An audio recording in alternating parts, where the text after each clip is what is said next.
Hello, my name is Monica Mojica, and I'm a data analyst with the City of San Antonio Head Start program. Welcome to Head Start and Early Head Start ERSEA 101 training. On today's agenda, we will describe what is ERSEA, eligibility, recruitment, selections, enrollment, and attendance. We will also discuss suspension and expulsion, fees, violation of eligibility regulations, domestic violence, dignity, respect, and privacy, stigma, and contact information.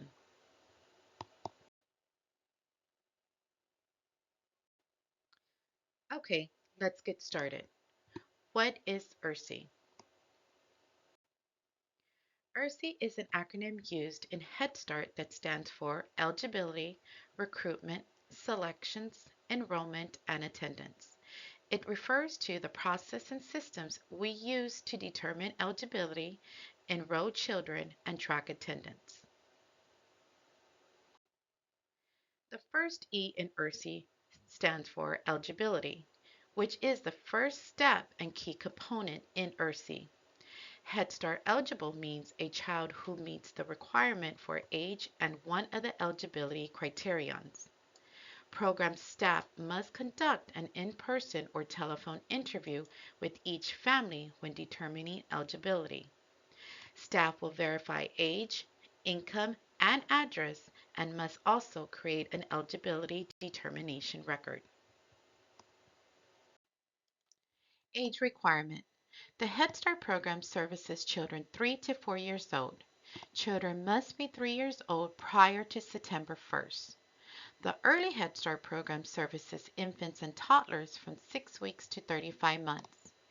You may ask yourself, what do we use to determine age, or how do we determine age? We can use documents such as, but not limited to, a birth certificate, immunization record, baptismal record, or any type of government document such as a passport or a court order document. There are many ways for families to qualify for Head Start program services, so let's start by reviewing some of those requirements. One way is if the family's income is equal to or below the federal poverty guideline. If the family is eligible for or in the absence of child care, would potentially be eligible for public assistance to include TANF child-only payments. Other ways a family may qualify if they are experiencing homelessness or a child is in a foster care setting. An additional eligibility criterion is 100% or below eligibility criteria. To become income eligible, the family's total income before taxes is equal to or less than the U.S. federal poverty guideline. To determine if the family's income meets the criterion, staff must use tax forms, W-2s, or pay stubs when determining income eligibility. Program staff may also seek information from third-party agencies who have first-hand knowledge about a family's living situation, but we must obtain the applicant's consent. A family may also declare no income or zero income with a self-declaration. Other forms of proof of income may be acceptable. Check with your supervisor or ERSEA team if you are presented with income documents not listed. You might be asking yourself, so do we take over income children in our program? Yes, we do. Over income is between 100% and 130% eligibility criteria. However, families may still qualify if their income is between 100% and 130% of the federal poverty guidelines. Up to 35% of our program's enrollment may be from families whose income is 100 to 130%, as long as our program implements outreach and enrollment policies and procedures to ensure we are prioritizing the needs of eligible children, and we ensure eligible children are served first off of our wait list. In addition, our Head Start and Early Head Start programs may enroll up to 10% of our funded enrollment with families whose incomes are over 131% and above the federal poverty guidelines. We typically reserve the 10% for applicants with a diagnosed disability. A program may also make adjustment to a family's gross income calculation for the purpose of determining eligibility to account for excessive housing cost. A program may use available bills, bank statements, and other relevant documentation provided by the family to calculate total annual housing cost with appropriate multipliers to determine if a family spends more than 30% of their total gross income on housing cost. If applicable, reduce the total gross income by the amount spent on housing costs that exceeds more than 30%. Additional allowances. A program may make an adjustment to a family's gross income calculation for the purpose of determining eligibility to account for excessive housing cost.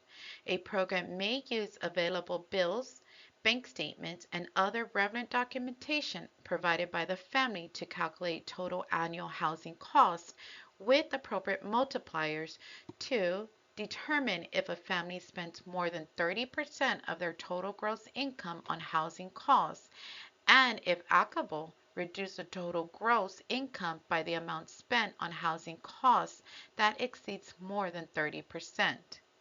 Allowable housing expenses include rent or mortgage payments, utilities such as water, electricity, gas, or other home heating source, sewer, trash, homeowners or renters insurance, interest, or property taxes. Categorically eligibility criteria. Families can also qualify for the Head Start and Early Head Start program. What is categorically eligibility? Categorically eligibility criterion includes families who are experiencing homelessness under the McKinney-Vento law, children residing in a foster care setting, and those receiving public assistance including TANF, SSI, and SNAP, or a child with a diagnosed disability. Okay, let's talk a little bit about McKinney-Vento. The McKinney-Vento law is defined as individuals who lack a fixed, regular, and adequate nighttime residence. Rest assured, we will have additional training on our McKinney-Vento qualifiers.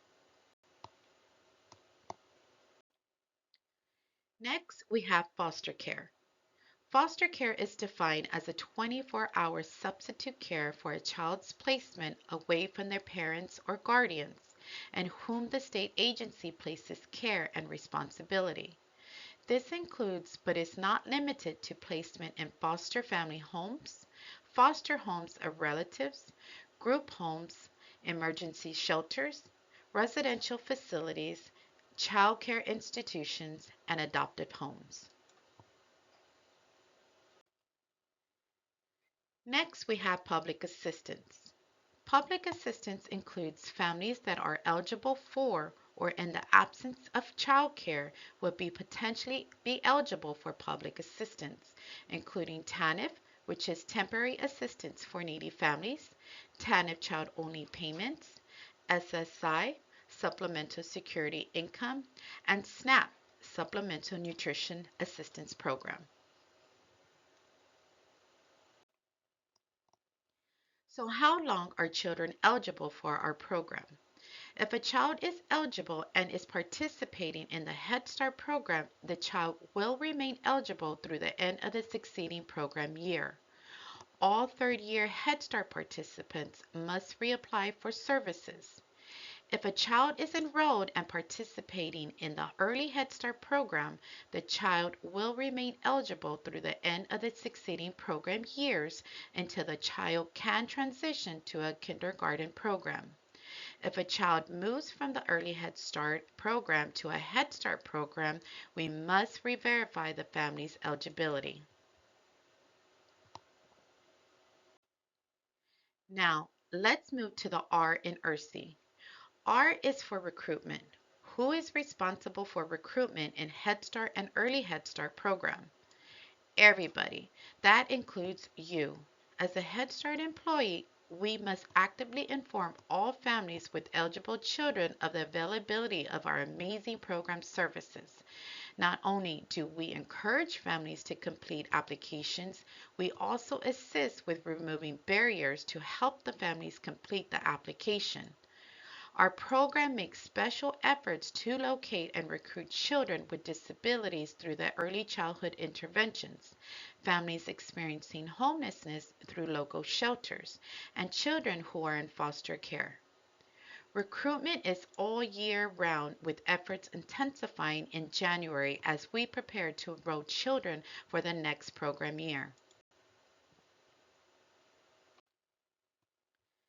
Next, we have S in ERSEA, which stands for selections.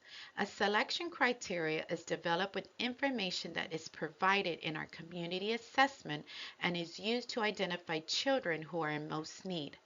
Selections are completed by our program with a selection committee. This selection committee is comprised of at least a minimum an ERSEA coordinator, an ERSEA specialist, and a disability coordinator. In the Head Start program, the first two formal annual selections, the school district ensures a representative from the City of San Antonio Head Start program is added to the selection committee to ensure selections are conducted accordingly to policies and procedures. 10% of enrollment must be children with disability.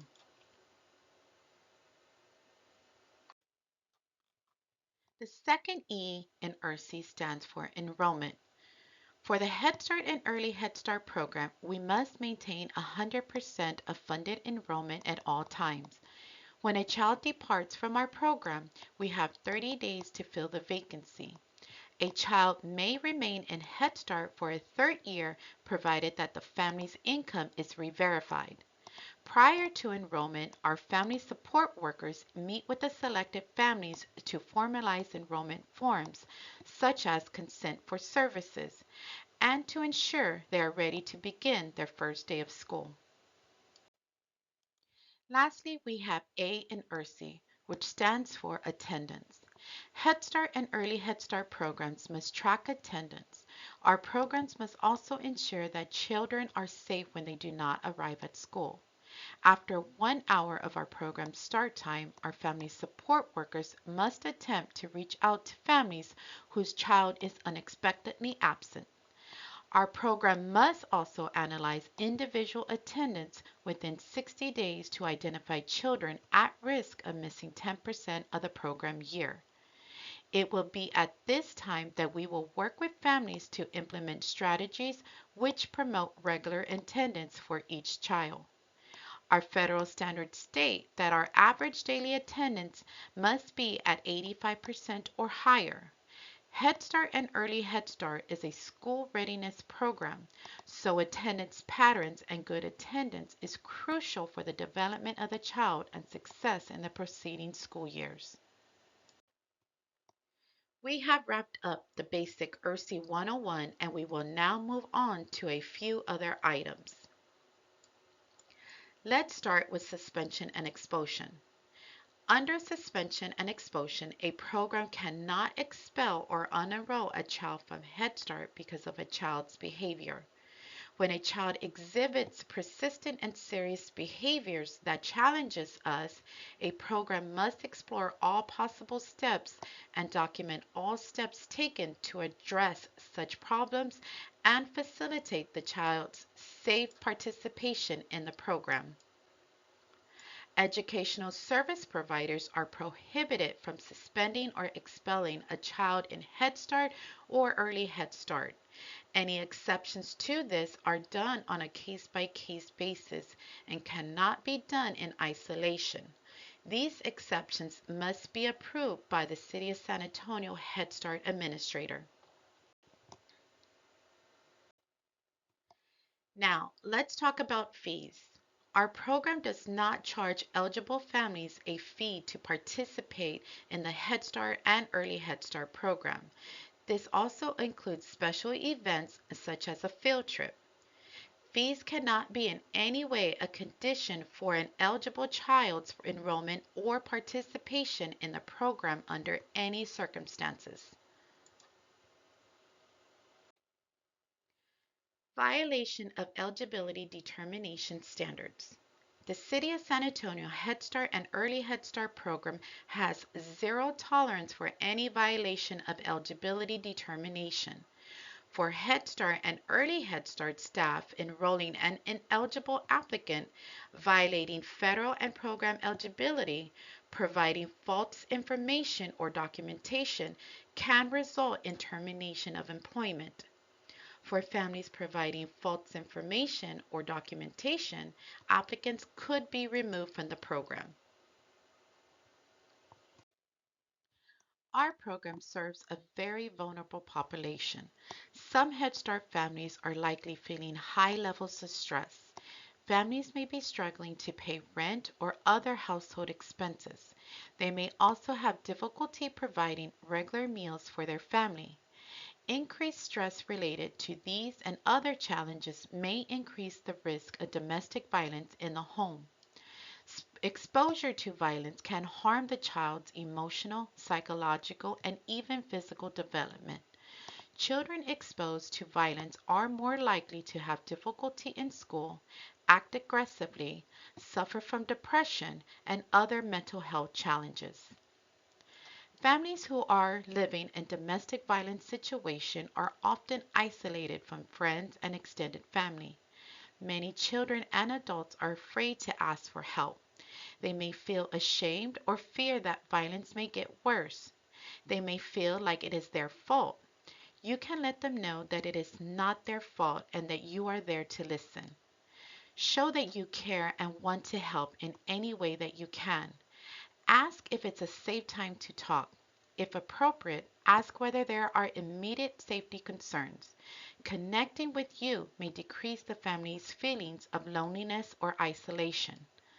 Ensure that you consult and inform your supervisor so that you receive additional guidance on how to best support the family. We will have further training on domestic violence. It is the program's expectations that all families will be treated with dignity, respect, and confidentiality. Our families entrust our program with deeply personal and confidential information. Head Start is a journey of hope, courage, and compassion. We must honor families with maintaining confidentiality and remain sensitive with their data and information. It is during this time we establish trust and begin our partnership with our families. Removing the stigma. We ask that you remain focused and positive when interacting with families. Be aware of both yours and your family's demeanors, behaviors, body language, and cues. We want our families to feel comfortable and welcome with sharing their information. As always, we want to thank our parents for choosing our program and allowing us to be part of their family. This concludes our ERSEA 101 training. I have provided this final slide with some contact information for our ERSEA Head Start educational service providers, along with our Early Head Start staff and our Head Start staff. I'd like to thank each of you for being present today. Thank you and have a good day.